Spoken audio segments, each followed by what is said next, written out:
ગયા શુક્રવારના રોજ જે ઘટના બનેલી આજથી 2-3 દિવસ પહેલાં કે વાંસી કરમાની વચ્ચે જે રોડ તૂટીને વાયર તૂટીને પડેલો અને એને કેઈસીના અધિકારી દ્વારા એવું કહેવામાં આવેલું કે અમને કોઈ વાયર કાપી નાખ્યો છે.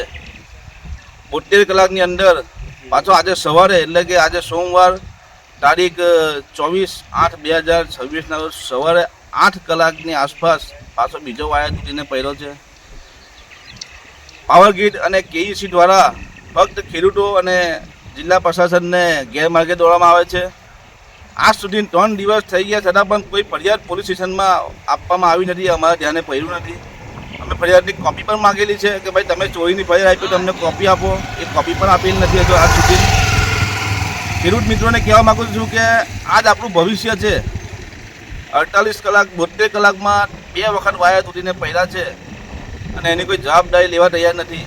આજે 72 કલાક કરતાં વધુ સમય થઈ ગયો પણ કોઈ જિલ્લા પ્રશાસન તરફથી પણ આની કોઈ વિઝિટ કરવામાં આવેલ નથી.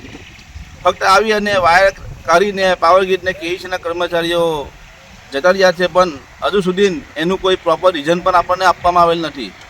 તો આનાથી ઘણા બધા પ્રશ્નો ઊભા થાય છે કે ભાઈ આમાં ખેડૂતની સેફટી કેટલી, આમાં જિલ્લા પ્રશાસનનો કેટલો રોલ કે ભાઈ જે ખેડૂતની સેફટીનું ધ્યાન રાખશે કે ખાલી કંપનીનું ખાલી ધ્યાન રાખે છે.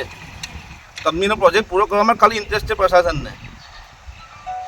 એટલે ખેડૂતોને કહેવા માગું છું કે આ આપણું ભવિષ્ય છે, આને જોઈ લીજો અને સમજી લીજો.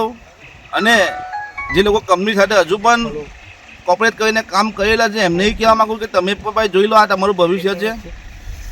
જ્યાં સુધી આપણી સેફટીને આ જે 2 વાયર તૂટ્યા છે એનો FSL રિપોર્ટ અને એનું યોગ્ય કારણ આપણી સમક્ષ ના આવે ત્યાં સુધી આ લોકોને આ વિસ્તારમાં તો અમે કામ કરવા દેવાના નથી.